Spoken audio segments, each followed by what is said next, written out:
வாழ்க வையகம், வாழ்க வையகம், வாழ்க வளமுடன். குரு வாழ்க, குருவே துணை. வாழ்க வளமுடன், வாழ்க வளமுடன். எல்லாம் வல்ல அருட்பேராற்றலையும் அதன் அனைத்து தன்மாற்ற நிலைகளையும் ஒரு சேர நினைந்து நன்றியுணர்வோடு வணங்கிக் கொள்வோம். ஆசான் அருட்தந்தை வேதாத்திரி மகரிஷி அவர்களே நம்மோடு சூக்குமமாக நிறைந்திருந்து இன்றைய தெய்வீக நிகழ்வுகள் அனைத்தையும் மிக சிறப்பாக நிகழ்த்தி கொடுப்பாராக. வாழ்க வளமுடன், வாழ்க வளமுடன், வாழ்க வளமுடன். நண்பர்களே, மிக்க மகிழ்ச்சி. நாம் ஒரு ஞானத்தை நோக்கிய பயணத்திலே பயணித்துக் கொண்டிருக்கிறோம். இதிலும் குறிப்பாக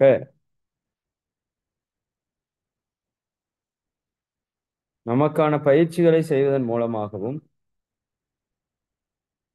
நம்மால் முடிந்த அளவு பிறருக்கு துன்பம் போக்கக்கூடிய அறத்தை செய்வதாலும் நாம் அந்த நிலை அடைவதற்கு முயற்சி பண்றோம். இரண்டு வழிகளிலேயும் முயற்சி செய்வதற்கான வாய்ப்பை நமக்கு வேதாத்திரி மகரிஷி கொடுத்திருக்காங்கன்னு சொன்னா அது மிகையாகாது. எல்லா இடங்கள்லயும் இந்த மாதிரி இரண்டு வாய்ப்புகளும் கொடுக்கப்படுறது இல்லை. ஒன்னா பயிற்சியாக இருக்கலாம் அல்லது சேவையாக இருக்கலாம். இரண்டுமாக இருக்கிறதுக்கான வாய்ப்பு வெகு சில இடங்கள்ல தான் இருக்கு. அதற்கான வாய்ப்பு நமக்கும் கிடைச்சிருக்கு. சரி, அந்த விதத்துல பயிற்சிகள்ல நாம எப்படி நம்மளை தூய்மை செய்து கொள்ள முடியும் அப்படிங்கிறத நாம தெளிவா பார்த்திருக்கிறோம். அதுல ரொம்ப முக்கியமான விஷயமா நம்முடைய தற்சோதனை அப்படிங்கிற ஒரு பயிற்சி. இந்த தற்சோதனை எழுதி வச்சுக்கலாம். விலங்கு மனிதனை தெய்வீக மனிதனாக மாற்றக்கூடிய ஒரு பயிற்சி. இப்ப நாமெல்லாம் எப்படி இருக்கோம் அப்படின்னா விலங்கு மனிதர்களாக இருக்கிறோம். விலங்கின தன்மையிலிருந்து வந்தங்காட்டி அந்த விலங்கினுடைய குணாதிசயங்கள் பண்புகள் அதிகப்படியா இருக்கிற மனிதர்களாக நாம் இருக்கிறோம். விலங்கு மனிதர்கள். இப்ப நம்ம கிட்ட விலங்குகிட்ட இருக்கிற குணங்கள் நம்ம கிட்ட பதிவாக இருக்கிறது. இப்போ நம்ம அந்த பதிவுகளை எல்லாம் கழித்து மனிதனாக முதல் மாறணும். விலங்கு மனிதன் என்பவன் பிறரை துன்புறுத்தி வாழ்பவன், தன்னையும் துன்புறுத்தி வாழ்பவன். மனிதன் என்பவன் தனக்கோ பிறருக்கோ துன்பமின்றி வாழ்பவன். அவன் மனிதன். தெய்வ மனிதன் என்பவன் தனக்கும் பிறருக்கும் நன்மையை மட்டுமே செய்து வாழ்பவன். அவன் தெய்வ மனிதன். இப்ப நம்ம தனக்கோ பிறருக்கோ துன்பம் கொடுக்கறதுலயும் இருக்கிறோம். பர்சன்டேஜ்ல நம்ம மாறி இருக்கிறோம்னு வச்சுக்கோங்களேன். முழுசா விலங்கு மனிதன் சொல்ல முடியாது, தெய்வ மனிதன் சொல்ல முடியாது. பர்சன்டேஜ் நம்ம கிட்ட ஒரு 60% விலங்கு மனிதன் இருக்கலாம், 20% மனிதன் இருக்கலாம், 20% தெய்வ மனிதன் இருக்கலாம். இருக்கும் கண்டிப்பா. இதனோட பர்சன்டேஜ் நம்ம இன்க்ரீஸ் பண்ணிட்டே வரணும். அப்ப அது இன்க்ரீஸ் பண்றதுக்கான வழிதான் தற்சோதனை பயிற்சியா நம்ம பார்க்கிறோம். அப்ப அது நம்ம சென்ற வகுப்புல ஒரு 10 நிமிஷம் கூட நம்ம நேரம் கொடுத்திருந்தோம். நீங்க அதனுடைய முக்கியத்துவம் ஆழமா புரிஞ்சிருந்தீங்கன்னா நிச்சயமா அது எல்லாமே நீங்க பண்ணிருப்பீங்கன்னு நம்புறேன் நானு. இல்லைன்னா நிச்சயமா பண்ணுங்க. அதுதான் நமக்கான வேதம் என்று நான் சொல்லிட்டேன். நீங்க எத்தனையோ வேதங்களை படிச்சு என்னென்னவோ கத்துக்கிட்டாலும் நான் யாரு, என்னை எப்படி சரி பண்ணணும்னு தெரியாம போச்சு அப்படின்னா அதனால பிரயோஜனம் இல்லை. ஏட்டுச் சுரைக்காய் கறிக்கு உதவாது அப்படிங்கிறது போலதான் இது ஆயிப்போயிரும். அப்ப நமக்கு பயன் தரக்கூடிய விஷயமா இருக்கணும். விவேகானந்தர்கிட்ட போய் கேட்கிறாங்க, அடுத்த ஜென்மத்துல நீங்க பிறந்தா என்ன பண்ணுவீங்கன்னு. ஒரு 4 நல்ல விஷயங்களை கற்றுக்கொண்டு அவற்றை நான் பழக்கப்படுத்தி விடுவேன். என்னுடைய வாழ்க்கையாக்கி விடுவேன்னு சொல்றாரு. அது பெரிய விஷயம். இன்னைக்கு நம்ம செஞ்சுட்டு இருக்கிற நல்ல பயிற்சிகள் எல்லாம் மிகப்பெரிய விஷயங்கள். அது சாதாரண மனிதர்களால செய்யக்கூடியது அல்ல. அப்ப நம்ம இன்னும் நம்மோட அந்த குறைகளை மட்டும் கொஞ்சம் மெதுவா மாற்றிட்டே வந்தோம்னா, நம்ம அந்த உயர்ந்த நிலையை அடையிறது சத்தியமாக சாத்தியம் தான். சரி, அந்த விதத்தில தற்சோதனையோட இம்பார்ட்டன்ஸ் போன முறை நான் தெளிவா சொல்லியிருக்கிறோம். ஏன்னா, இவ்வளவு தூரம் நாம முயற்சி எடுத்து, பயிற்சி பண்ணி, 5 அளவு முறை கடைபிடிச்சு, இயற்கை வாழ்வியல்ல இருந்து, தேவையில்லாத சாப்பிடாம, அளவு முறை கடைபிடிச்சு எல்லாமே பண்றதனோட நோக்கம், நம்ம கர்மாவ போக்குறதுக்கு தான். ஆனா, இது எல்லாத்தையும் பண்ணி போட்டு, குணத்துல நாம கோபத்திலயோ, பொறாமையிலயோ, கவலையிலயோ, வெறுப்புலயோ, வஞ்சத்திலயோ இருந்துட்டோம் அப்படின்னா, முறையற்ற பாலுணர்வோ, பேராசையோ, கடும் பற்றோ, வஞ்சமோ இருந்தது அப்படின்னா, இது சேர்த்தி வச்சதெல்லாம் வீணா போயிரும். அதுதான் பிரச்சனை. நீங்க சேர்த்தி வச்சதெல்லாம் அந்த கெட்ட குணங்கள் எடுத்துக்கிட்டு போயிரும். அப்ப கெட்ட குணங்களை அழிக்கும்போது தான், அது நல்ல குணங்களிலே அந்த ஆற்றல் செயல்பட்டு, நாம் உயர்ந்த நிலைக்கு வர முடியும். அதனால நீங்க எவ்வளோ தூரம் உங்க வில்லுல அம்ப பின்னாடி இழுக்குறீங்களோ, அதே மாதிரி ஏன் அத விட ஒரு பங்கு முக்கியம், எத நோக்கி நீங்க விடுறீங்க அப்படிங்கிறது. அம்புல வில்ல வச்சு நல்லா பின்னாடி இழுக்குறீங்க. நீங்க உங்க ஸ்ட்ரென்த் அளவுக்கு நல்லா இழுக்குறீங்கன்னு வச்சுக்கங்க. ஃபுல் ஃபோர்ஸா போகும். பட் விடுற இடம் ஒரு மனுஷன் நிக்கிறான். அவன் தலையில ஆப்பிள் வச்சிருக்கு. ஆப்பிள குறி பார்த்து அடிக்கணும் இல்லையா? கொஞ்சம் கீழ இறக்கி அடிச்சிட்டீங்கன்னா, ஆள் காலி ஆயிருவான். கொலைகேஸ்ல நீங்க உள்ள போயிருவீங்க. குறி தவறி வெடிக்கும் துப்பாக்கியை ஒக்கும் நெறி தவறி செய்யும் செயலின் விளைவு என்று மகரிஷி சொல்வாங்க. குறி தவறி வெடிக்கும் துப்பாக்கியை ஒக்கும் நெறி தவறி செய்யும் செயலின் விளைவு. இந்த செயல் தப்பா போச்சுன்னா, விளைவு மாறி போயிரும். அதனால கவனமாக நாம் அதுல ஈடுபடணும். அம்ப எவ்வளோ இழுக்கிறது முக்கியமோ, அதே அளவு அந்த குறி அப்படிங்கிறது தான் தற்சோதனை. அம்ப இழுக்கிறதுங்கிறது தவம். தவம் பண்ணி மனதை ஆற்றல் படுத்தக்கூடிய நாம் தற்சோதனை பண்ணி மனதை தூய்மைப்படுத்திக் கொண்டே வர வேணும். கொஞ்சம் கொஞ்சமா பண்ணிட்டு வாங்க. அவசரப்பட வேண்டாம். ஆனால் தொடர் பயிற்சி இருந்து கொண்டே இருக்க வேண்டும். தொடர் பயிற்சி தான் வெற்றியை கொடுக்கும். இல்லையா? எதுவுமே முடியாது என்பது இல்ல. பட் தொடர்ச்சி இருக்கிறப்ப அது முடியும். நான் உங்களுக்கு ஒரு ஃபோட்டோ காமிக்கணும்னு எடுத்தேன். ஒரே நிமிஷம். அது காமிக்க முடியுதான்னு பார்க்குறேன். ரொம்ப நாள் ஆச்சு அந்த ஃபோட்டோ எடுத்து. இருக்கான்னு பார்க்குறேன் இருங்க. ஒரே நிமிஷம். ஒரு ஒரு ஸ்டோனோட வீடியோ அது ஆக்சுவலா.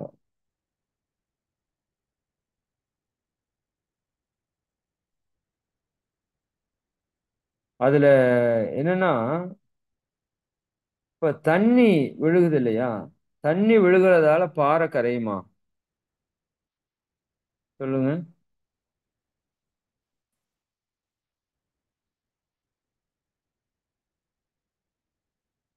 தண்ணி விழுகுறதால பாறை கரையுமா? இது ஆக்சுவலா யூடியூப்ல வருது. அதனால ஆஹா! அதைய ரிமூவ் பண்ணிட்டாங்கன்னு போட்டிருக்காங்களே. நல்ல வீடியோ.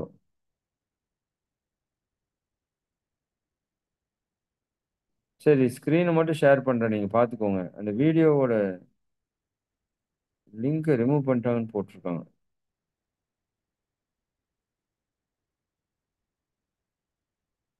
சரி. அது ஒரு உங்க புரிதலுக்காக ஜஸ்ட் அந்த இது மட்டும் ஸ்கிரீன் மட்டும் ஷேர் பண்றேன்.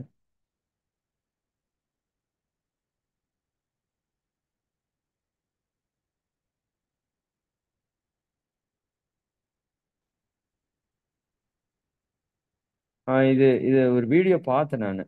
ஒரு நவம்பர் 12ஆம் தேதி பார்த்துருக்கேன். நான் இந்த மாரி நல்ல வீடியோஸ் பண்ணேன்னா, ஒரு குரூப்ல எடுத்து ஷேர் பண்ணி வைப்பேன். மக்களுக்கு ஏதாவது தேவைப்படும் காமிக்கலாம். எனக்கு புரிதலுக்காகன்னு. அதுல ஒரு வீடியோ இது. இது ஆக்சுவலா அது ப்ளே ஆக மாட்டேங்குது. நீங்க போய் ப்ளே பண்ணி பாருங்க. வாட்டர் கட் ராக் அப்படின்னு போட்டு வச்சிருக்கேன். இந்த வீடியோல என்ன நான் பார்த்தேன்னா, ஒரு மேல இருந்து தண்ணி சொட்டுது. ஜஸ்ட் சொட்டுது.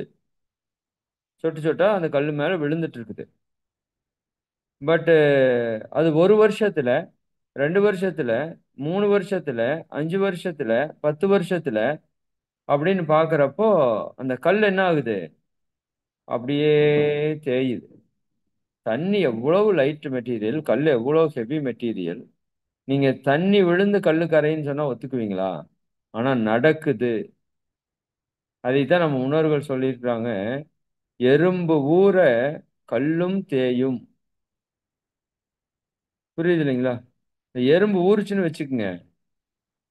ஒரு எறும்பு ஊறினால கல்லு தேயாது. பட் ஆயிரக்கணக்கான எறும்புகள் அந்த தடத்துல அதனோட கால் எப்ப ஏற்பட்ட கால் பாருங்க. ரொம்ப மெல்லிய ஒரு முடி மாதிரி இருக்கிற காலை வச்சு அது நடக்குது கல்லு மேல. அந்த கல்லே தேயுதுன்னா, அப்ப தொடர்ச்சியா பண்ணும்போது தான் எப்பவுமே வெற்றி அப்படிங்கிறது நீங்க புரிஞ்சுக்கணும். வெற்றியாளர்கள் எல்லாம் ஒரு நாள் 2 நாள்ல வந்தவங்க அல்ல. அவங்க வாழ்நாளையே அதற்காக தியாகம் செய்து உழைத்தவர்கள் தான் வெற்றி பெறுகிறார்கள். இப்ப நாமளும் நம்மளோட பிராக்டிஸ தொடர்ச்சியா செய்யறதுல நம்ம ரொம்ப கவனமா இருக்கணும். கொஞ்ச நேரம் செஞ்சாலும் பரவாயில்ல. பட் தொடர்ச்சியா இருக்கணும். நீங்க எடுத்தோனே மணிக்கணக்குல தவம் பண்ணலைன்னா பரவாயில்ல. ஆனால் அந்த என்ன சொல்றது? ஒரு 1/2 மணி நேரம் தவம் பண்ணாலும் 1/2 மணி நேரம் தவம் தொடர்ந்து பண்ணணும். அதனாலதான் காலையில 5 மணிக்கு தவத்துக்கு வாங்க.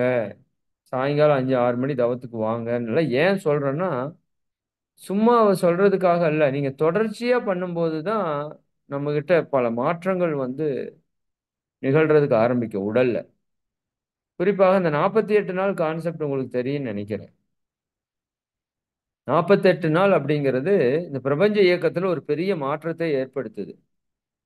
குறிப்பாக நம்ம உடம்புல உச்சியிலிருந்து பாதம் வரைக்கும் இருக்கிற அத்தனை அணுக்கள்லயும் ஒரு மாற்றத்தை 48 நாள் ஏற்படுத்துது. 27 நட்சத்திரங்கள், 12 ராசிகள், 9 கோள்கள் என்று 48 இந்த முனை சேர்த்தீங்கன்னா 48, 108 இதுக்கெல்லாம் ஒவ்வொரு பவர் இருக்கு. இந்த 108ங்கிறது இந்த பூமி, இந்த சந்திரன் இருக்கு பாருங்க. சந்திரன் வந்து 108 முறை போட்டா பூமியோட அளவு. சரிங்களா? அந்த மாதிரி அதுக்கு ஒவ்வொரு கணக்கு வச்சிருக்கிறாங்க. இதெல்லாம் இயற்கையில் ஒரு சிஸ்டம் இருக்கு. அப்ப 48 நாள் ஒரு பயிற்சியை தொடர்ச்சியா ஒருத்தங்க பண்ணும்போது, ஒரு மருந்து சாப்பிட்றப்ப கூட 48 நாள் சாப்பிட சொல்லுவாங்க.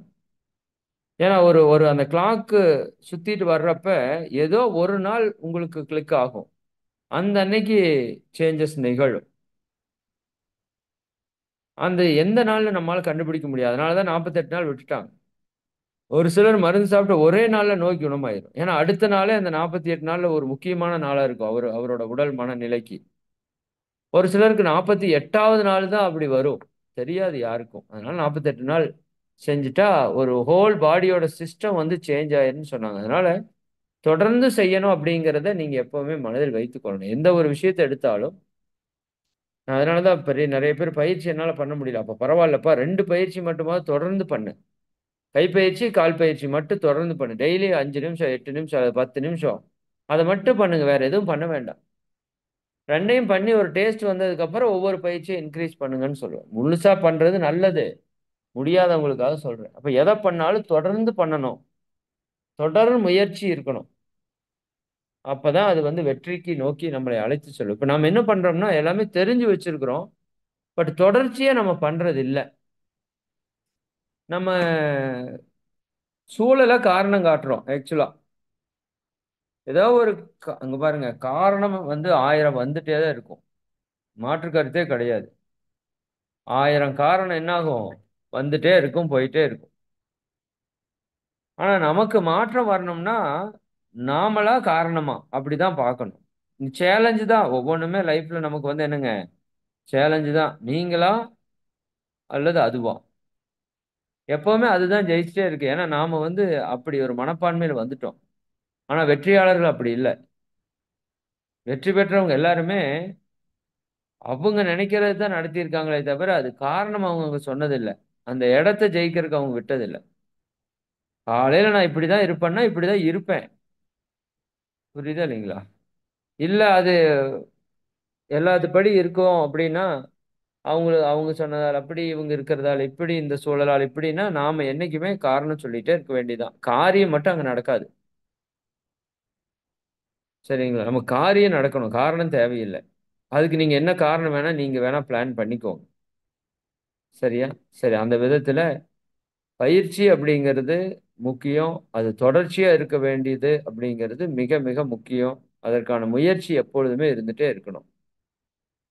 சரிங்க. முயற்சி, பயிற்சி, தொடர்ச்சி. இட் இஸ் ஈக்குவல் டூ வெற்றி. இந்த 3 இணையும் போது தான் வெற்றி சாத்தியமாகும். அது எந்த துறையிலே இருந்தாலும் சரி. அத நம்ம நிச்சயமா திட்டமிட்டு செயல்படுங்க. எல்லாமே பிளானிங்ல தான் இருக்கு. நம்ம லைஃபே வந்து பிளானிங்ல தான் இருக்கு. ஒவ்வொன்னையும் பிளான் பண்ணணும் அவ்வளவுதான். நம்ம உட்கார்ந்து அத பிளான் பண்றதே இல்ல. நெறைய பேர் என்னன்னா, பிளான் பண்றது இல்ல. காலையில ஏன் அவசரம் அப்டின்னா, ஒரு பிளானிங் இல்ல நம்மகிட்ட. ஒரே ஒரு முறை பிளான் பண்ணிருங்களேன். ஒரே ஒரு முறை. காலையில இத்தன மணிக்கு இங்க போகணும். இதுதான் ரெகுலர் ரொட்டீன்னா, அப்ப அந்த நேரத்துல போறதுக்கு முன்னாடி என்ன பண்ணணும்? முன்னாடி என்ன பண்ணணும்? முன்னாடி என்ன பண்ணணும்? முன்னாடி என்ன பண்ணணும்? முன்னாடி என்ன பண்ணணும்? முன்னாடி என்ன பண்ணணும்? முன்னாடி என்ன பண்ணணும்? அவ்வளவுதானே. எந்திரிக்கிறதுலருந்து அங்க போற வரைக்கும் 10 வேலை இருக்குமா? 10 வேலைய லைன் பண்ணுங்க. டைம போடுங்க. வேல முடிஞ்சுது. 7 மணிக்கு எந்திரிச்சா அவசர அவசரமா போறேன் சார். அப்ப 6:30க்கு எந்திரிங்க. இல்லாட்டி 6 மணிக்கு எந்திரிங்க. வேல முடிஞ்சுது.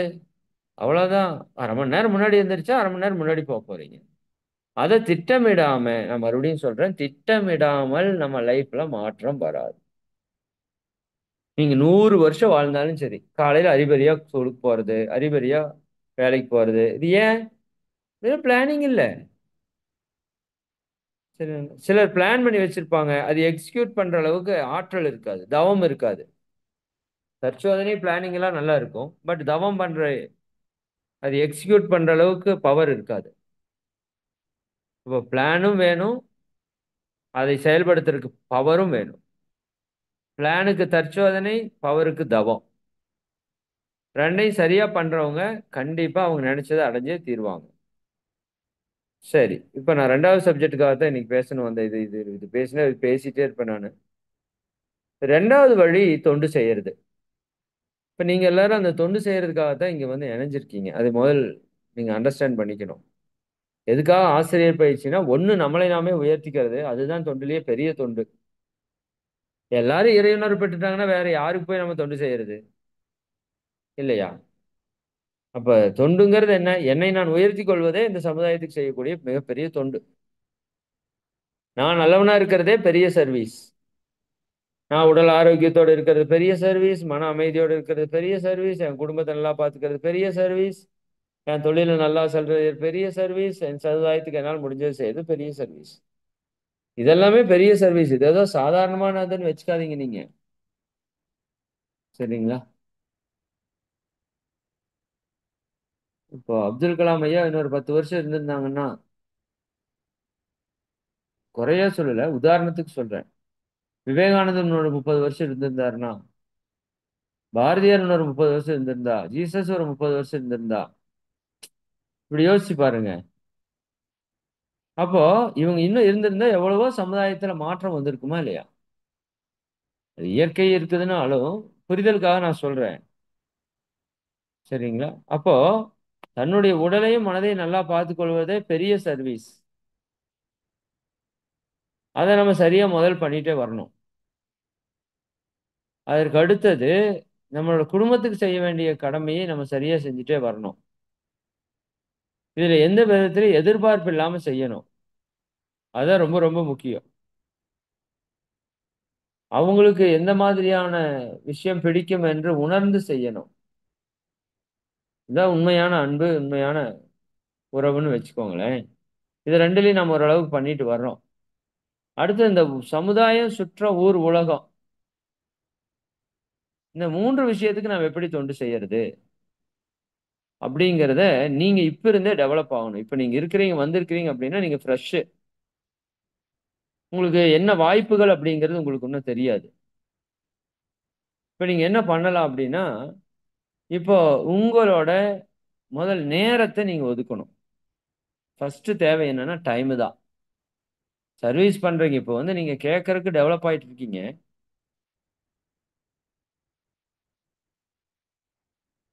நாம இதுல உடல் ரீதியா சர்வீஸ் பண்ணலாம். உடல் உழைப்ப கொடுக்கலாம். மன ரீதியா சர்வீஸ் பண்ணலாம். மனதுல சிந்தனை ஆற்றலை நம்ம இதுக்கு கொடுக்கலாம். பொருள் ரீதியா சர்வீஸ் பண்ணலாம். நம்மகிட்ட இருக்கிற பொருட்களை கொடுத்து சர்வீஸ் பண்ணலாம். சரிங்களா? அறிவுங்கிறது மனம்ங்கிறது ஒண்ணுதான். அப்போ நேரத்தை முதல் ஒதுக்கணும். நீங்க எப்படி சர்வீஸ் பண்றதா இருந்தாலும் முதல் நேரம் ஒதுக்கணும். உங்க டைம்ல ஒரு மணி நேரமோ, அரை மணி நேரமோ, கால் மணி நேரமோ சர்வீஸ்க்குன்னு ஒதுக்கணும். அப்ப அந்த நேரத்துல என்ன பண்ணணும்? நாம இதுக்கு என்ன பண்ணலாம்? இப்ப என்ன நமக்கு ஒரு தெளிவு வந்து போச்சு. இந்த தத்துவம் வந்துருச்சு. இந்த தத்துவத்தை உலக மக்கள் அனைவருக்கும் கொண்டு போய் சேர்க்கணும். அதுக்கு என்ன பண்ணலாம்? அப்படின்னா இப்ப நம்ம இந்த ஜூம் நடத்திட்டு இருக்கோம். நீங்க நல்ல டேலண்டடா நிறைய பேர் வர்றீங்க அப்படின்னா, இதுல உங்களுக்கு இப்ப பாடல் பாடுறது அப்படின்னு ஒரு வேலை இருக்கு. ஒரு சேவை இருக்கு. நீங்க நல்லா அற்புதமா பாடுறீங்க அப்படின்னா, அங்க உள்ள கேட்கறவங்களுக்கு எவ்வளவு ஒரு மனசுக்கு ஒரு சாந்தமா, அமைதியா, சந்தோஷமா இருக்கு. அவங்க தவத்துக்குள்ள பயணிக்கிறதுக்கு வாய்ப்பா இருக்கு. அது ஒரு சர்வீஸ். இல்ல நீங்க நல்லா தவம் எடுக்கிறதுக்கு பழகுறீங்க. சரி, நல்ல தவம் எடுத்துட்டு வர்றீங்க அப்படின்னா, அது ஒரு மிக முக்கியமான ஒரு சர்வீஸ். இதெல்லாம் தான் இன் ஃபியூச்சர் உங்களுக்கு எல்லாமே ட்ரைனிங் கொடுக்க போறோம். இது புரிஞ்சுக்கிட்டு நீங்க பண்ணணும். அதுக்காக சொல்றேன் நான். நீங்க எப்படி சர்வீஸ் பண்ண முடியும்? ஒரு நல்லா பாடி ஒருத்தருக்கு மன அமைதி கொடுக்கலாம். ஒரு நல்ல ஒரு தவம் எடுத்து அவங்களுக்கு தவத்தினுடைய உணர்வை கொடுத்து நீங்க சேவை செய்யலாம். இல்ல ஒரு சொற்பொழிவு சிந்தனை உரை ஆற்றி அவங்களுக்கு சேவை செய்யலாம். இப்ப நான் செஞ்சுட்டு இருக்கிறது அந்த மாதிரியான ஒரு சேவை தான். என் அறிவு கட்டிய விஷயத்தை மகான்கள் கொடுத்ததை எனக்கு புரிஞ்சுக்கிட்ட அளவுக்கு நான் உங்ககிட்ட கொண்டு வந்து கொடுக்கறதுக்கு முயற்சி பண்றேன். இது ஒரு சர்வீஸ். ஒரு பக்கம் டியூட்டின்னு சொல்லணும். உங்களோட புரிதலுக்காக. அஹ், நம்ம திங்கிங்காக ஒரு ஒரு ஒரு அண்டர்ஸ்டாண்டிங்காக சர்வீஸ்ன்னு சொல்றேன். ஆக்சுவலா டியூட்டி தான். பட் சர்வீஸ்ன்னு கூட வச்சுக்கோங்க, தப்பில்லை. உங்க புரிதல்ல எடுத்துக்கோங்க அதையும். அப்போ நான் நேரம் ஒதுக்கி இங்க உட்கார்ந்து பேசிட்டு இருக்கேன்னா, எனக்கு இயற்கை, குருமகான்கள், பிரபஞ்சம் இந்த அறிவை கொடுத்துருக்குது. இந்த அறிவை நான் சமுதாயத்துக்கு கொடுக்குறேன். எனக்கு கொடுத்ததை நான் கொடுக்குறேன். எதை நான் கொடுக்குறேனோ அது பல மடங்கு எனக்கு திரும்ப வருது. நான் இப்ப குறிப்பிட்ட காலங்கள்ல பார்க்கிறேன்.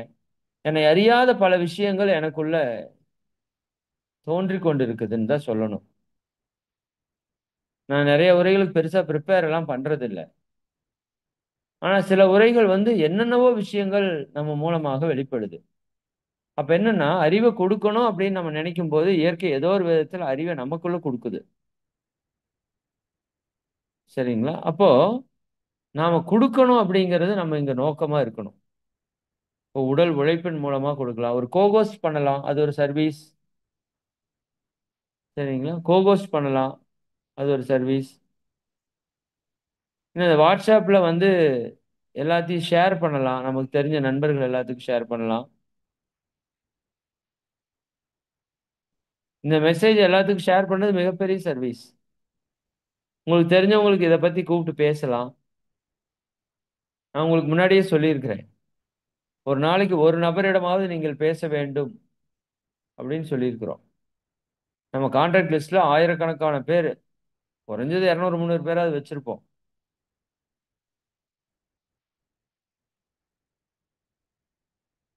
அப்ப அவங்களோட ஆளுக்கு ஒரு நாளைக்கு ஒரு 5 நிமிடம் ஒரு நபர்கிட்ட நம்ம இதை பத்தி பேசணும் அப்படின்னு ஒரு முடிவு பண்ணணும். நம்ம தான் முடிவு பண்ணணும். இதெல்லாம் கேட்கறதுக்கெல்லாம் நல்லா இருக்குங்க, சூப்பரா இருக்கு. ஆனா செயல்பாட்டுக்கு வர்றப்போ ரொம்ப கஷ்டம். பயிற்சி செய்யறதை விட இது ரொம்ப கஷ்டம். ஏன்னா பயிற்சியை விட அதிகப்படியான கர்மாவை எதுதான் போக்கும் அப்படின்னா, இந்த சர்வீஸ் போக்கும். அதுக்கு அப்படி ஒரு ஆற்றல் இருக்கு. சரிங்களா? அப்போ இந்த செய்தியை பிறருக்கு கொண்டு போய் சேர்க்கிறது எல்லாமே சர்வீஸ் தான். இல்லாட்டி என்னுடைய டியூட்டின்னு வச்சுக்கோங்க. அப்பதான் செய்வோம். சர்வீஸ்னா செய்யாம விட்டுருவோம். அதனாலதான் நான் சர்வீஸ்ங்கிற வார்த்தையை விட டியூட்டி அதிகமா பயன்படுத்துவேன். அப்போ இதை நான் எல்லாத்துக்கும் கொண்டு போய் சேர்க்கறதுக்கு என்னால என்ன செய்ய முடியும்? நான் இருக்கிற இடத்துல, நான் இருக்கிற சூழல்ல, என்னோட தகுதிக்கு, என்னோட திறமைக்கு நான் என்ன செய்ய முடியும் நீங்க யோசிக்கணும். நீங்க என்ன வேணா செய்ய முடியும். அது ஒரு பக்கம் இருக்குது. அது உண்மைதான். உங்க மனம் நினைத்தா அது என்ன வேணா செய்யுங்கிறது உண்மைதான். ஆனா நம்ம கொஞ்சம் திட்டமிடணும். நம்ம எந்த தன்மை, எந்த அளவுல இருக்கிறோம்? இந்த இடத்துல இருந்து நான் எப்படி இதை கொண்டு போய் சேர்க்க முடியும்? இப்ப என்னோட குழந்தைய படிக்கிறாங்க. அந்த படிக்கிற ஸ்கூல்ல என்னால சொல்ல முடியும். என்னோட குழந்தை டியூஷன் போறாங்க. டியூஷன் போற இடத்துல இதை பத்தி நான் பேச முடியும். நான் சில கடைகளுக்கு பொருட்கள் வாங்க போறேன். அவங்ககிட்ட இத பத்தி என்னால பேச முடியும். நான் ஒரு இடத்துல இருக்கிறேன். அந்த இடம் வந்து ஒரு ஒரு அமைப்பு போல இருக்குது. அந்த அமைப்புல இத பற்றி நான் பேச முடியும். நான் ஒரு வேலைக்கு போறேன். வேலைக்கு போற இடத்துல இதை பற்றி பேச முடியும். என்னுடைய கணவர் வேலைக்கு போறார். அந்த இடத்துல இதை பற்றி என்னால பேச முடியும். என்னுடைய உறவினர்கள், நண்பர்கள் எல்லார்கிட்டயும் என்னால இதை பற்றி பேச முடியும். இன்னும் என்னோட தெருவுக்கு, என்னோட பகுதிக்கே நல்லது நடக்கணும்னா, அது எல்லாத்துக்கும் இதை பற்றி நான் போய் பேச முடியும். அப்ப எந்த விதத்துல நான் இதை வந்து கொண்டு போகணும் அப்படிங்கிறது நமக்கு ஒரு ஐடியா கிடைக்கணும்னா, முதல் நம்மளோட நிலைப்பாடு நமக்கு புரிஞ்சிருக்கணும். என்னைய சுற்றி எப்படி இருக்குது? நான் எந்த மாரி சிஸ்டத்துக்குள்ள இருக்கிறேன்? என் கூட யாரெல்லாம் தொடர்புல இருக்கிறாங்க? எப்படி இந்த விஷயத்த கொண்டு போய் அவங்க கிட்ட சேர்த்துறது? எண்ணம் மட்டும் போடுங்க. ஆட்டோமேட்டிக்கா செயல்பாடு அது திட்டமிட்டுக்கும். சரிங்களா? நிச்சயமா இயற்கை வந்து நமக்கு பெரிய சப்போர்ட் பண்ணும். அப்போ அந்த மாதிரி நாம கொஞ்சம் யோசிச்சு, இந்த பயிற்சிக்குள்ள அன்பர்கள வர வைக்கிறது தான் மிகப்பெரிய சர்வீஸ் அப்படின்னு நம்ம சொல்லிட்டோம். இதுக்கு மேல சர்வீஸ்ங்கிறது ஒண்ணும் கிடையாது. மற்றதெல்லாம் இதுக்கு கீழ தான். ஏன்னா இது வந்து எல்லா பிரச்சனைகளுக்குமான தீர்வாக இந்த விஷயம் இருக்கிறதுனால, மற்ற எல்லாவற்றை விட இதுக்கு நாம ஒரு படி முக்கியத்துவம் அதிகமா குடுத்து தான் ஆகணும். அப்ப நீங்க தான் திங்க் பண்ணணும். என்னோட உடலால நான் எப்படி சர்வீஸ் பண்ண முடியும்? மனதால எப்படி சர்வீஸ் பண்ண முடியும்? அறிவால எப்படி என்னால சர்வீஸ் பண்ண முடியும்? சரிங்களா? அப்போ எந்த அளவுக்கு அதிகமா இந்த சேவையில நம்ம ஈடுபடுத்திக் கொள்ள முடியுங்கிறத நீங்க பார்க்கணும். அதைத்தான் முற்காலத்துல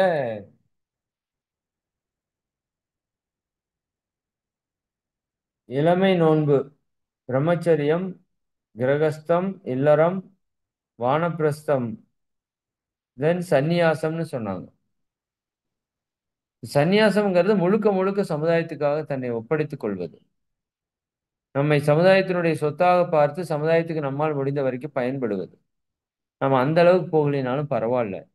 ஏன்னா நம்ம நம்மளையும் பார்க்கிறோம், குடும்பத்தையும் பார்க்கிறோம்.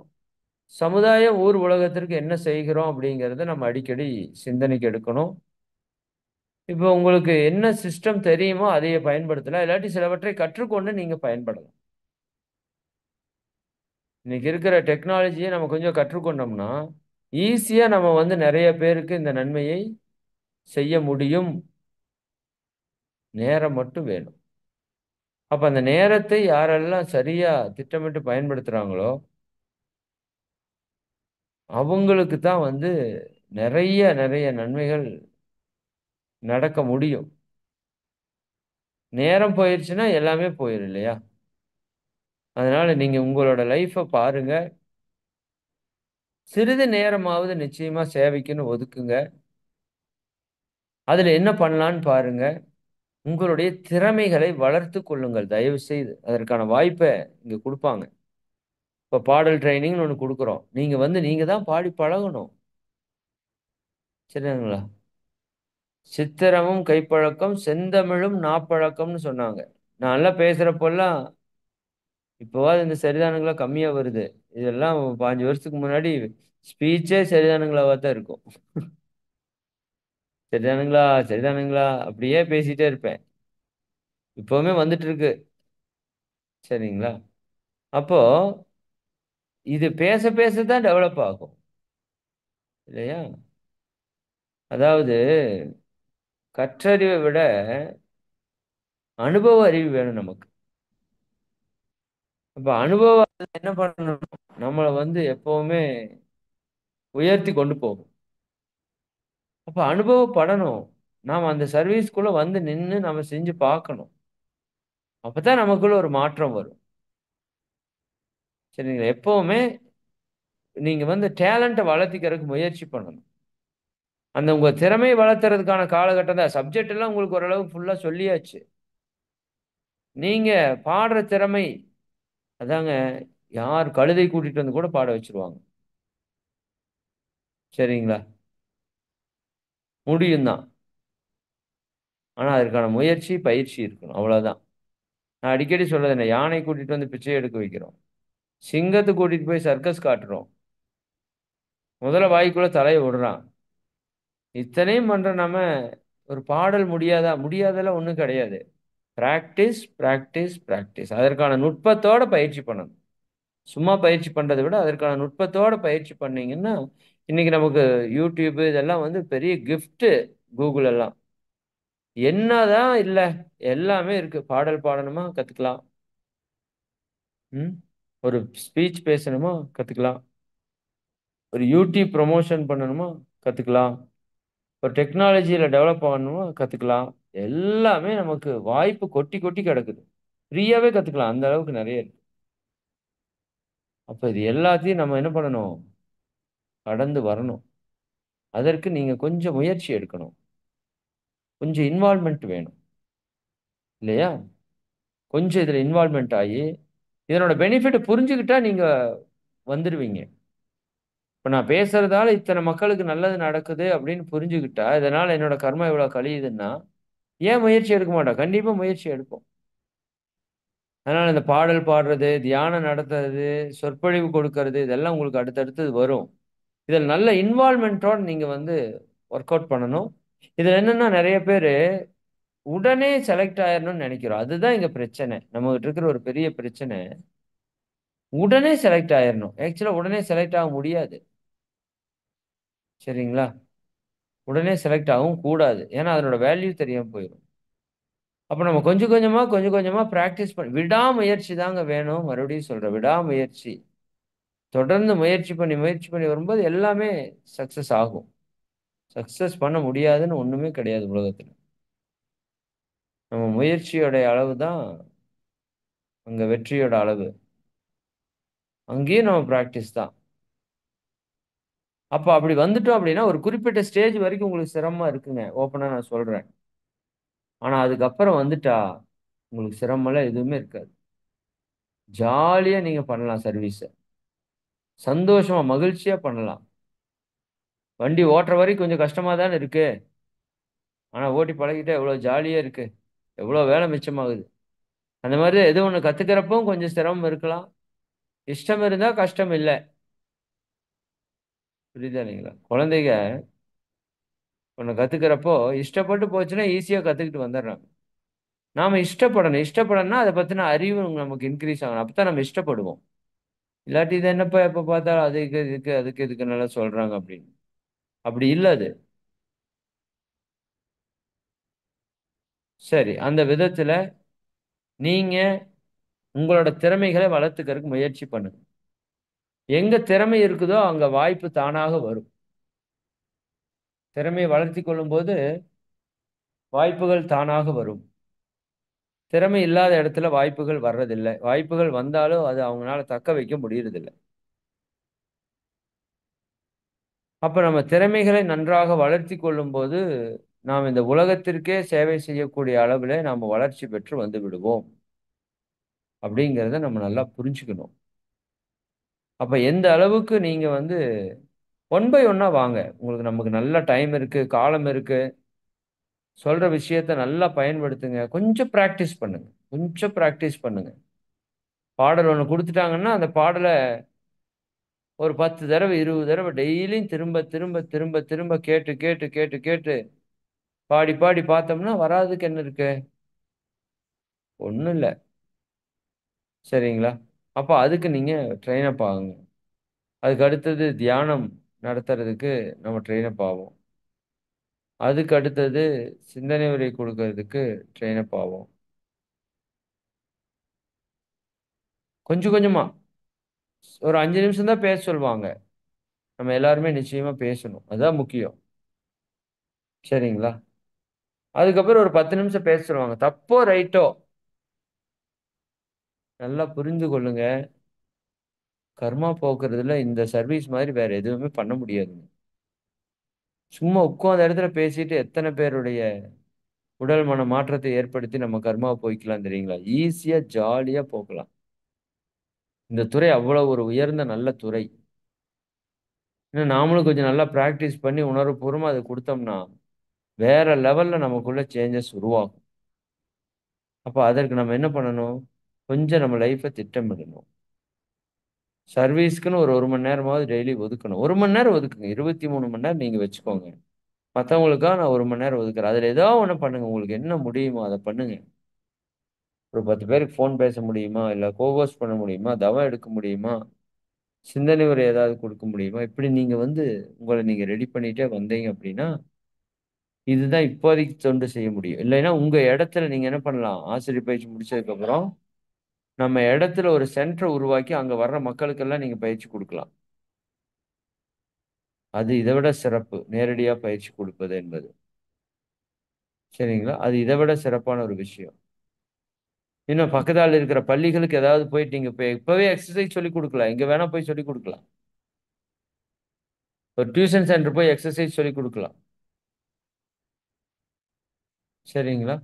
எக்சர்சைஸ் யாருக்கு வேணா சொல்லிக் குடுக்கலாம். ஆனா நமக்கு மனசு இருக்கணும். அதுதான் ரொம்ப முக்கியம். சரி, சரி. அந்த விதத்துல நாம என்ன செய்ய முடியும்னு மட்டும் நினைக்காதீங்க. எனக்கு நெறைய பிரச்சனை எங்க இருக்குதுன்னா மக்களுக்கு, என்னால என்ன சார் செய்ய முடியும்? நான் இப்படி இருக்கேன் சார். நான் வீட்ல ஒய்ஃபா இருக்கிறேன் சார். எங்க வீடு இப்படி இருக்கு சார். தயவு செஞ்சு இத மட்டும் நெகட்டிவ் மட்டும் நினைக்காதீங்க. எத்தனையோ பேர் இந்த நிலையிலிருந்து மிகப்பெரிய சாதனையெல்லாம் சாதிச்சிருக்கிறாங்க. நீங்க நாம முதல் நம்பணும். நாம சிறப்பா இருக்கிறோம் அப்படிங்கிறத நாம நம்பினா மட்டும்தான் நமக்குள்ள மாற்றம் ஏற்படும். சரிங்களா? சரி, மிக்க மகிழ்ச்சி. அதனால உங்கள பத்தி சிந்திங்க. நீங்க எந்த நிலையில இருக்கீங்க பாருங்க. உங்களோட சூழலுக்கு தகுந்தாற் போல என்ன பண்ணணும்? நீங்க சர்வீஸ திட்டமிடணும். உங்களுக்கு பல்வேறு விதமான சூழல்கள் இருக்குது. அத நீங்க மனம் விரிந்து பார்க்கும்போது தான் உங்களுக்கு அந்த புரிதல் வருது. சரிங்களா?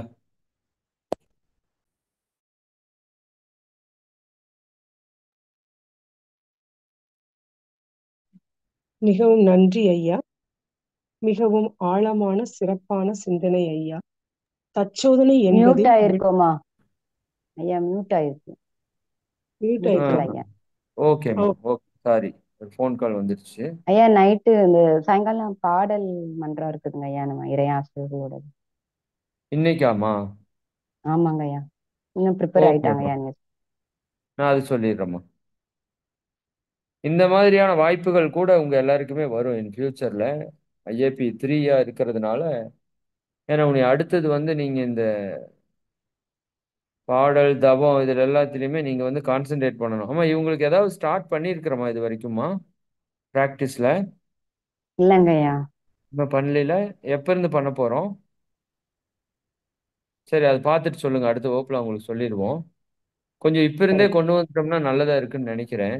ஐயா, இதுல இன்ட்ரெஸ்ட் இருக்கிறவங்க கூட நீங்க பேர் கொடுங்க ஐயா. அவங்க பாடல் இன்ட்ரெஸ்ட், அதான் அது அது பேசுறது ஐஏபி நம்ம 3ல இருந்து ட்ரைனிங் எடுத்துக்குவோம். அது தனியா எடுத்துக்குவோம். ட்ரைனிங் கொடுத்துடலாம். ட்ரைனிங் கொடுத்துடலாங்க ஐயா. தனியா எடுத்துக்குவோமா? இவங்களுக்கு அந்த ஒரு 1 மினிட் ஸ்பீச்ல இருந்து கூட தொடங்கலாம். அந்த பயம் போறதுக்காக பார்ப்போம். ஒரு நிமிஷம் மட்டும் பேசினா போதும்னா அவங்களுக்கு ரொம்ப சிம்பிளா இருக்கும். பார்ப்போம். அப்படி கூட நம்ம ஏற்பாடு பண்ணுவோம். ம்? சரி அன்பர்களே, இப்ப கிடைச்சிருக்கிற வாய்ப்பை நல்லா பயன்படுத்திக்கோங்க, பிடிச்சுக்கோங்க. அதான் சொல்ல முடியும். கொடுக்குற விஷயத்த நல்லா ட்ரெயின் அப் பண்ணிட்டு வாங்க. உங்களை நீங்களே நல்லா டெவலப் பண்ணிக்கோங்க. நிச்சயமா ஒரு மாற்றம் நம்ம எல்லாருக்குள்ளேயும் நிகழும். சரி, போதும். இன்னைக்கு சர்வீஸ் பத்தி தான் நான் சொன்னேன். சர்வீஸ்க்கு நீங்க கொஞ்சம் திட்டமிடணும். வீட்ல இருந்துட்டு என்ன பண்ண முடியும்னு பாருங்க. வெளியில போய் யாருக்கு என்ன சொல்லிக் கொடுக்க முடியும்னு பாருங்க. உடற்பயிற்சி நீங்க யாருக்கு வேணா சொல்லிக் கொடுக்கலாம். யாரும் கேள்வி கேட்க முடியாது. உங்க வீட்ல சொல்லிக் கொடுக்க முடியுமான்னு பாருங்க வாய்ப்பு இருந்தா. உங்களுக்கு தெரிஞ்ச ஸ்கூல், தெரிஞ்ச டியூஷன் சென்டர், தெரிஞ்ச ஏதாவது சர்வீஸ் பிளேஸ் எங்க வேணா போய் நீங்க எக்ஸசைஸ் சொல்லிக் கொடுங்க. இப்ப இருந்தே ஸ்டார்ட் பண்ணலாம். சரி, இதெல்லாம் வாய்ப்பை நீங்க பயன்படுத்திக்கணும். இப்ப நீங்க கொடுக்க கொடுக்க தான் நீங்க டெவலப் ஆவீங்க. எப்பவுமே எது ஒண்ணுமே கொடுக்கறப்ப தான் நம்ம டெவலப் ஆவோம். நமக்கு இதை பத்தின நாலேஜ் இன்னும் நிறைய வரும். நான் அதான் சொன்னேன், ஆசிரியர் ஆகும்போது நீங்க பேசுவீங்க. பேசுறப்ப உங்க நாலேஜ் நல்லா டெவலப் ஆகும். சரிங்களா? அதெல்லாம் நல்லா பயன்படுத்திக்கோங்க. சரி, மிக்க மகிழ்ச்சி. உங்க எல்லாரையும் வாழ்த்து நிறைவு செய்வோம். அருட்பேராற்றல் கருணையினால் நீங்களும் உங்கள் அன்பு குடும்ப உறுப்பினர்கள் அனைவரும் உடல் நலம், நீலாயுள், நிறை செல்வம், உயர் புகழ், மெய்ஞானம் ஓங்கி இறை உணர்வு, அறநெறி, கல்வி, தனம், தானியம், இளமை, வலிவு, துணிவு, நன்மக்கட்பேறு, அறிவிலுயர்ந்தோர் நட்பு, அன்புடைமை, அகத்தவம், அழகு, புகழ், மனித மதிப்புணர்ந்து ஒழுகும் பண்பு, பொறையுடைமை எனும் பேறு 16 பெற்று பெருவாழ்வு வாழ்க. வாழ்க வளமுடன், வாழ்க வளமுடன், வாழ்க வளமுடன். மிக்க மகிழ்ச்சி. நண்பர்களுக்கு அறிவிப்பு, இன்னைக்கு ஈவினிங் உங்களோட முன்னாடி பேட்ச் இருக்கிற இறை ஆசிரியர்கள் ஒரு அற்புதமான ஒரு விஷயம் செய்ய போறாங்க. ஒவ்வொரு வாரம் சூப்பரா பண்ணிட்டு இருக்காங்க. இந்த வாரம் திரைப்படத்துல நிறைய பாடல்கள் சிறப்பான பாடல்கள் வந்திருக்கு. திரைப்படம்னாலே தவறா பார்க்குற கண்ணோட்டம் வந்து போச்சு நிறைய பேருக்கு. ஆனா அற்புதமான பாடல்கள் எல்லாம் இன்னைக்கும் வருது. முற்காலத்துல ஃபுல்லாவே அது இருந்தது. அதில் நிறைய தத்துவங்கள், வாழ்க்கைக்கான தத்துவங்கள் சொல்லப்பட்டிருக்கு. அதுல மகரிஷியோட தத்துவங்கள் எங்கெங்க என்னென்ன சொல்லியிருக்காங்கங்கிறத இன்னைக்கு நம்ம ஆசிரியர்கள் ரொம்ப அற்புதமா அந்த திரைப்பட பாடல்களையும் மகரிஷியுடைய பாடல்களையும் ஒப்பிட்டு சிறப்பான ஒரு பாட்டு மன்றம் நடத்த இருக்கிறாங்க. ரொம்ப உங்களுக்கு கேட்கறதுக்கும் இனிமையா இருக்கும். அவங்க நல்லா அற்புதமா பாடுறவங்க தான் இதுல செலக்ட் பண்ணி பாடுறோம். எல்லாரும் பாட வைக்கிறது இல்லை. கர்நாடிக் மியூசிக் கத்துக்கிட்டவங்கெல்லாம் இதுல பாடுறாங்க. பாட்டும் நம்ம கேட்கறதுக்கு நல்லா இருக்கும். தத்துவமும் நல்லா ஆழமா நமக்கு புரியும். நிறைய நல்ல விஷயங்களை தெரிஞ்சுக்கலாம். இதுக்கப்புறம் நீங்க பாடல் கேட்கும்போது அந்த தத்துவத்தோட அந்த பாடல் கேட்குற அளவுக்கு நமக்கு தன்மை போயிடும். அதனால வாய்ப்பு இருக்கிறவங்க இதை நீங்க பயன்படுத்திக்கலாம். சரிங்களா? மிக்க மகிழ்ச்சி. டிசம்பர் 1ஆம் தேதி நம்முடைய 50 விழா வச்சிருக்கிறோம். நிச்சயமா எல்லாரும் ஃபேமிலியோட வர்றதுக்கு முயற்சி பண்ணுங்க. அதில் அந்த அன்னதான திட்டம் இதெல்லாமே போஸ்டர் எல்லாமே எல்லாத்துக்கும் அனுப்பிச்சிருக்கிறோம். உங்களுக்கு தெரிஞ்ச எல்லா குரூப்லேயும் ஷேர் பண்ணுங்க. ஃபேஸ்புக் இருந்தால் ஷேர் பண்ணுங்க. உங்கள் ஃப்ரெண்ட்ஸ் குரூப்பு ஷேர் பண்ணுங்க. உங்களோட ஸ்கூல் ஃப்ரெண்ட்ஸு அல்லது உங்கள் ஸ்கூல் குழந்தைய படிக்கிற குரூப்ஸ் எல்லாம் கூட கேட்டு ரெக்வெஸ்ட் பண்ணி கேட்டுட்டு இந்த மாதிரி ஒரு விஷயம் இருக்குது ஷேர் பண்ணணுமான்னு கேட்டு பண்ணுங்க. உங்களோட ரிலேட்டிவ்ஸ்க்கான குரூப்பு எல்லாத்துலேயும் ஷேர் பண்ணுங்க. சரிங்களா? நிச்சயமா தெரிஞ்சவங்களுக்கு எல்லாரும் கூப்பிட்டு சொல்லுங்க. இதெல்லாம் ஒரு வாய்ப்பு. இதை பத்தி சொல்லணும்னா இப்படி ஒரு அமைப்பு இருக்கு, இதுல ஒரு ஆண்டு விழா இருக்குது, நீங்க வாங்க அப்படின்னு சொல்றதுக்கு. நாளைக்கு ஏதாவதுன்னா உங்களுக்கு கேட்பாங்க அவங்க. இப்போ ஒரு 100 பேருக்கு சொல்லி வச்சுட்டீங்கன்னா நாளைக்கு ஏதாவது ஒரு ப்ராப்ளம் யோகா பண்ணலான்னா உங்களை டக்குன்னு கூப்பிடுவாங்க. விதைச்சு வைங்கன்ற நான். உடனே முளைச்சாலும் பரவாயில்ல, கொஞ்ச நாள் கழிச்சு முளைச்சாலும் பரவாயில்ல. நிச்சயமா அந்த வாய்ப்பை நீங்க பயன்படுத்திக்கணும். விழா எப்பவுமே நம்ம நடத்துறது இல்லை, எப்பாவது ஒரு டைம் நடத்துறோம். வாய்ப்பை பயன்படுத்திக்கோங்க. மிக்க மகிழ்ச்சி. அனைவருக்கும் நன்றி. வாழ்க வளமுடன்.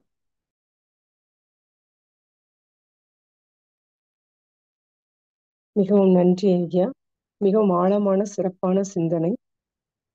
தற்சோதனை என்பது விலங்கு மனிதனை தெய்வீக மனிதனாக மாற்றக்கூடிய பயிற்சி என்றும், உடலுக்கான பயிற்சிகள், தவ பயிற்சிகள் தொடர்ந்து செய்து வந்தாலும் குணத்தில் நாம் மாற்றம் பெறவில்லை எனில் நம் வாழ்வில் உயர முடியாது, இறையுணர்வு பெற முடியாது என்றும், தவம் செய்வது மனதை வளப்படுத்தும், நாம் தற்சோதனை செய்து மனதை தூய்மைப்படுத்தவும் வேண்டும் என்றும், முயற்சி, பயிற்சி, தொடர்ச்சி, வெற்றி என்றும், தொண்டு என்றால் என்ன என்பதையும் அதை நாம் எப்படி செய்ய வேண்டும் என்றும், முதலில் நம்மை நாம் உயர்த்தி கொள்வதே தொண்டு. உடல் உழைப்பினால் மன ரீதியான பொருள் ரீதியான தொண்டுகள் நாம் செய்யலாம். நமது பாடலினால், தவத்தினால், சொற்பொழிவினால் நாம் தொண்டு செய்யலாம். நமக்கு இறைநிலை கொடுத்த அறிவை சமுதாயத்திற்கு கொடுப்பது தொண்டு என்றும், நம்முடைய முயற்சியால் மற்ற அன்பர்களை இப்பயிற்சியை இணைப்பது மிகப்பெரிய தொண்டு என்றும், அதுவே நமது கடமை என்றும் சொன்னார்கள்.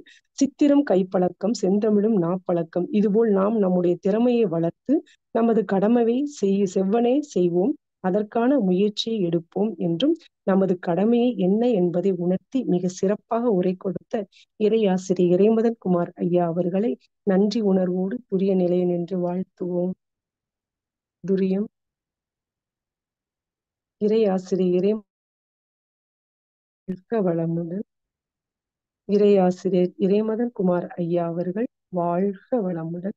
ஐயா அவர்களும் அவரது குடும்ப உறுப்பினர்கள் அனைவரும் அருட்பேராற்றல் கருணையினால் உடல்நலம், நீளாயுள், நிறை செல்வம், உயர் புகழ், மெஞ்ஞானம் பெற்று ஓங்கி வாழ்க வளமுடன், வாழ்க வளமுடன், வாழ்க வளமுடன். சில முக்கிய அறிவிப்புகள். இன்று மாலை 5:15 மணிக்கு ஞானகானம், காயகல்ப கவி, காயல்ப பயிற்சி, ஆழ்நிலை தியானம், அதனைத் தொடர்ந்து சிறப்பு சிந்தனை உரை நடைபெற உள்ளது. அன்பர்கள் அனைவரும் கலந்து கொண்டு ஆன்ம தூய்மை பெறுவோம். இரவு 8:30 மணிக்கு இறைமதன் ஐயா அவர்களின் தற்சோதனை வகுப்பு நடைபெறும். நாளை அதிகாலை 4:15 முதல் 7 மணி வரை நடைபெறும். அனைத்து நிகழ்வுகளிலும் அனைவரும் பங்கு பெற்று ஆன்ம தூய்மை பெறுவோம். அடுத்த நிகழ்வாக உலக நல வாழ்த்து பாட மரகதமணி அம்மா அவர்களை அழைக்கிறோம்.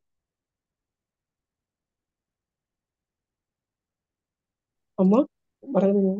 வாழ்க இறைநிலை, வாழ்க பிரபஞ்சம், வாழ்க வையகம், வாழ்க வளமுடன்.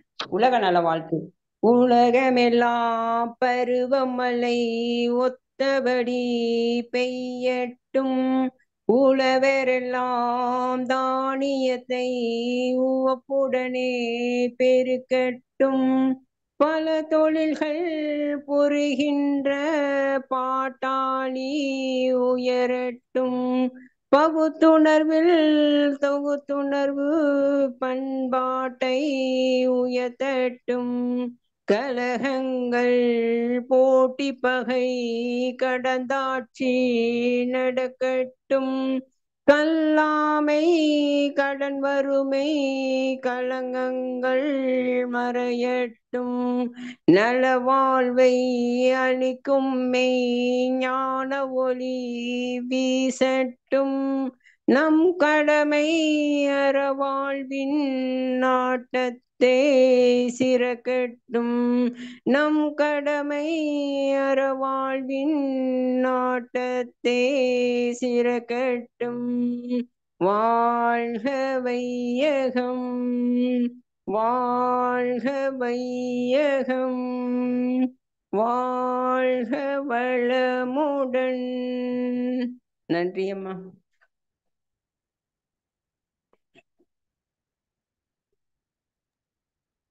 நன்றி அம்மா. இன்றைய மதிய நேர ஆனந்த யோக பயிற்சியில் பங்கேற்ற அனைத்து இறை தொண்டர்களுக்கும், கலந்து கொண்ட இறை அன்பர்களுக்கும், உலக நல வேள்வி இறைவணக்கம் குருவணக்கம் பாடிய ரோசரி அம்மா அவர்களுக்கும் நன்றிகளும் வாழ்த்துக்களும். இத்துடன் இந்நிகழ்வை நிறைவு செய்து கொள்கிறோம். மீண்டும் மாலை 5:15 மணிக்கு ஞானகான நிகழ்வில் சந்திப்போம். மிக்க நன்றி. வாழ்க வளமுடன்.